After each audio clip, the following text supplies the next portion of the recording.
and away he goes. And we're farming. It's about 6 o'clock Thursday night, and we're gonna plant some soybeans. They were talking about rain, but I think the rain's gonna stay out west, so we're gonna go ahead and get started so that we can at least get this field planted by the end of tomorrow. So Ethan's working the ground in front of me, and here in an hour or so I'll go get the planter and we'll start planting. Well, we are rolling, planting dryland soybeans. The reason they're called dryland is there's no irrigation on this field, and as you can see, we're planting the tilled dirt. It's a little different, and because of the nice rain we had, it's not even that dusty, which it can be. So we've got about 100 acres to plant here. Ethan, he's now on the other side of the creek. We call waterways creeks. Some people call them sloughs, but around here we call them creeks. But we're just going to keep going. I think all the severe storms and everything that were west of us, they're not going to get here. So today and tomorrow we had to get quite a bit planted. Raindrops on the windshield, just a little sprinkle. Nothing that'll stop us. Here's old Ethan over there, just working away. There. We are moving.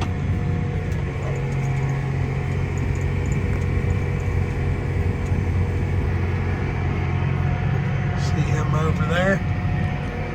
See, we're planting about 120,000 population. And so whenever you plant dryland soybeans, you thin them out a little bit so when it gets hot, they can handle the heat, and they're a lot more drought tolerant. Hopefully it starts raining and drought tolerance isn't an issue. Well, we're running, lights on. Probably gonna wrap it up pretty quick. We've been planting for about 3 hours, so we've probably got about 50 acres done or so, maybe 60. It's going in good moisture. There's no dust on this side, but Ethan's about done over there. I don't know if you can see him or not. See the lights on his tractor maybe. Sun just set, so we'll be back at it tomorrow. Have the day off tomorrow, so my normal Friday off, and we'll keep planting. Well, we're on the next field. You might have seen in the other video on the previous day that I was planting tonight. I ended up stopping, but then I finished that up this morning.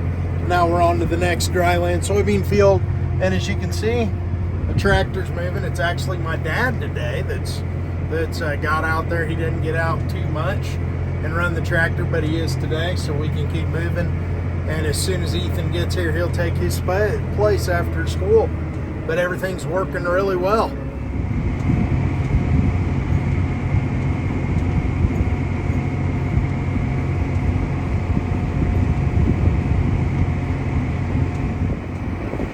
He's off to the field on the other side of the waterway.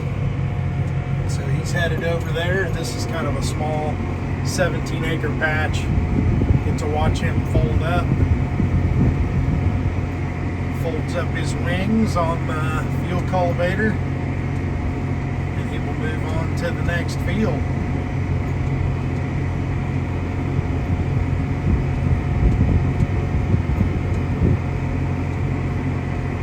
And it is getting dusty now.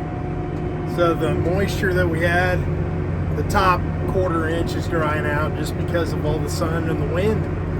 But it's planting very nice. All of that's planted. All of that to go. Top middle of the field. Be done in a couple hours here. Well, it's another day and we're farming, and we're going to take that thing out and we're going to spray some pre-emerge chemical just on top of the beans that we just planted, so that as it rains that'll stop the weeds coming. But it'll be a fun morning spraying with this big old thing. And here's our chemicals. I love driving the monster truck. I love driving the monster truck. I'm filling with water right now. A lot of times we use a big nurse truck that's got about 3,000 gallons and it's faster. But today I'm just spraying a few acres, and so I'll just be running back and forth getting water. But there's a lot of misconceptions about farmers who put chemicals on. And I'm gonna explain it because I cannot believe how crazy people are about this. So I want you to think about an acre of land, and that is 43,560 square feet of land. The chemical that I am putting on is called Authority.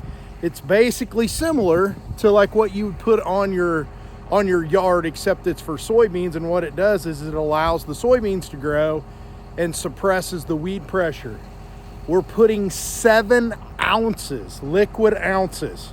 So think of a Pepsi can. I think most are like 12 ounces. We're putting 7 ounces with water over an entire acre. And so most of it is water. I'll be putting around 17 gallons of water an acre on, and only 7 ounces of that is chemicals. And even when we apply Roundup, which is glyphosate Roundup, or other chemicals, we're only putting 32 ounces per acre on. If you think about chemicals in your yard, if you spray, people who are using weed killer and things around their house, you're using far more. I saw a stat one time, it would be like a farmer putting 10 gallons an acre on a lot of times. And so we take it really seriously. We don't want to put too much. It doesn't benefit farmers to put too much chemicals. It costs us money to put chemicals out on the ground, and so we want to put just enough that does the right job. Insecticides are the same way. It's a very small dose, and not against organic farming at all, but you could not feed the world with pure organic farming. You just couldn't. It's not productive enough. And so farmers like us that try to use really sound methods and means, and that's all of them. It does not benefit you to put more fertilizer than you need, more chemicals than you need. It doesn't help you grow a better crop. So that's what you're going to see coming out of this sprayer here in a little bit, is just mostly water. It's the carrier that puts the chemical out there, but 7 ounces an acre is all we're putting out there.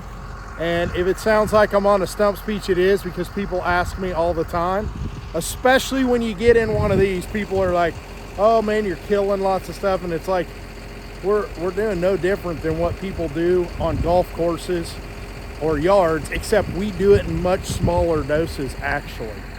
So, all right, we're about full and ready to go. All right, we're gonna unfold the booms. Both at the same time. And then there's another section.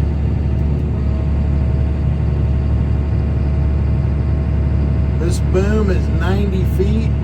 There's some sprayers now with over 100, 120 foot. I think some guys even run wider, but this is what we've got. All right, we'll go to spraying. And we are spraying. Should have cleaned my windshield, like a bird must have sat on that last night. That's pretty gross. But we are spraying, as you can see. We're moving along. See the boom. Just trying to split the rows.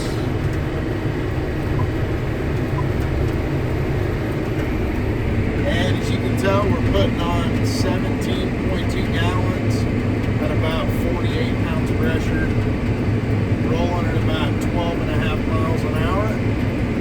It's about right. Sometimes I like to go faster than that, but putting on this much water, you can't go quite as fast, because we don't want to, the higher the pressure, the more the smaller the particles, the more it'll move around. So we want it to hit the ground immediately. So this is spraying. It's kind of like riding a monster truck. You can see it rides on these big old, see those bags, air bags on the front. So it's a very smooth ride most of the time. You can't hit a bump too fast and it can throw you for a wild ride. But for the most part, it's just, it's a fun thing to do. It's one of my favorite things to do on the farm is spraying. You get it done quick. You can probably spray, I can normally spray at least 80 acres an hour. Filling is kind of the thing that takes the most time, but still generally can get around 80 acres an hour. So we'll be able to get everything sprayed today, no problem.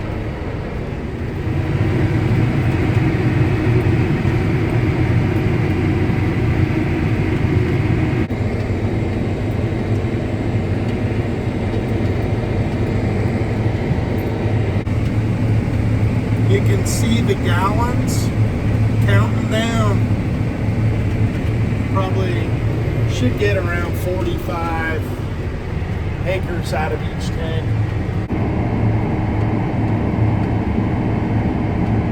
Finishing up the last pass on this field, on this side of this field. So we're about out, so we'll fill up.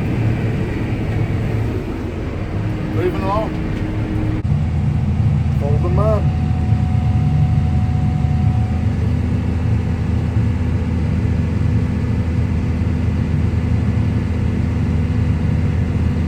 You never want to do this near power lines, that's for sure.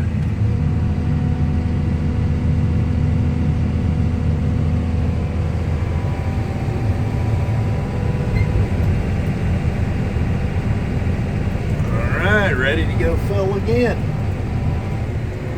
Best thing about sprayers is road speed. Over 30 mile an hour, that is blazing fast for farm machinery. But boy, it is nice when you gotta go fill. You can actually get to the fill.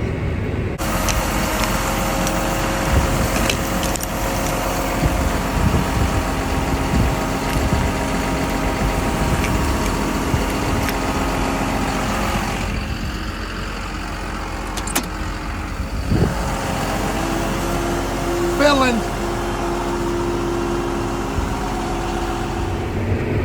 Field number 1 done. Working on field number 2.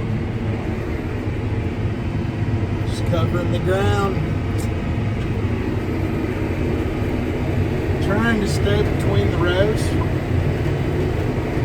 The GPS, so the auto steer works pretty well on this thing. Beautiful day to spray because there's no wind. And that is a pretty rare thing in Kansas, no wind. So when you get a day where there's no wind to spray, you do your spraying, that's for sure. I think Ethan's getting along pretty good. He should have that field wrapped up in the next hour or so, and we'll spray that one as well. So I'm filling again. See the sprayer over there? We're making good progress. I thought I'd walk out here and show you the wheat. Man, the irrigated wheat, it is looking beautiful, really. Wish it all looked like that. But the dryland wheat kind of looks like this, but it is getting grain. It's gonna be wheat. So this is actually some of the poorest stuff we've got, I think, and we're probably gonna have to cut all of it. And I don't know what it can make, but not a lot would be my guess, but we'll have to cut it. And then, as I said, we will get on that planter. We'll plant most of it. If we have moisture, we'll plant it to soybeans and maybe a little bit of grain sorghum. We call it Milo, but we'll see how the moisture comes in June. Sometimes it's dry in April and May, and then all of a sudden it starts raining in June, and we have trouble at wheat harvest getting the wheat out and stuff. But I'd take some of that. I'd take a little bit of wet trouble.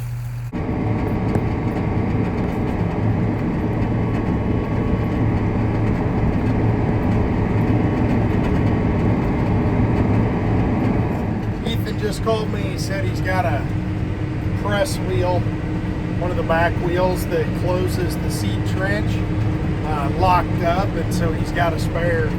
But I think he doesn't have the right tools or something, so he's getting some help. That's going to slow us up a little bit. I think I'm going to have a break in the action on spraying because I'm about to catch him. And I won't be able to spray that until he gets the field done. Last field of the day. We got it planted. Supposed to rain. Look at those dark skies.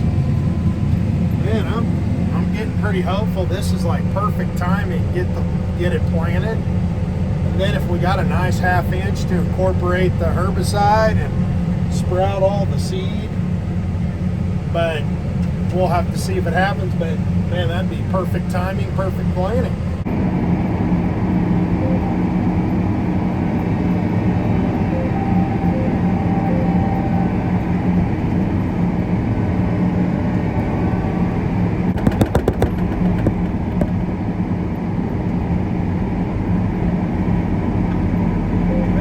Careful backing up into the corners.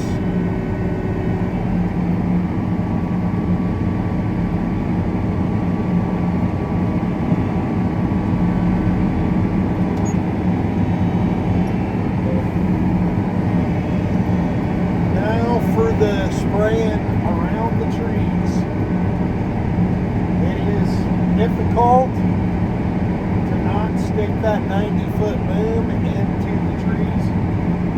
But you kind of get a feel for it. The end of the boom will spring and bounce back if you tickle. Like I hit a tree there, but it wasn't a big one.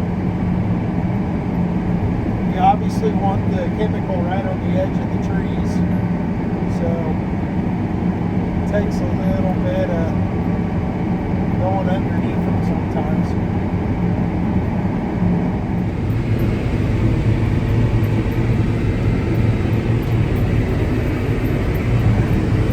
Getting down there. Well, we are out. One more fill. Just filling. Filling again, last time.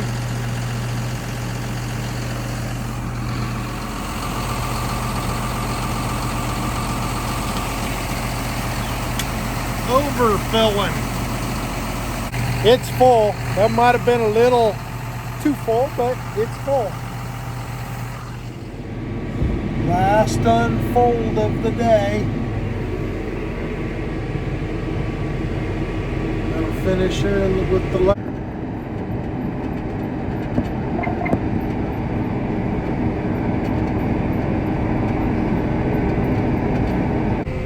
And we're done. Done for the night. About 9:13. We're ready for a rain. I hope we get one. If we don't, we'll just keep going anyways, I guess. But the herbicide's on. All the beans are planted. We'll call that a wrap. And thanks for farming along with me as always. We'll catch you later.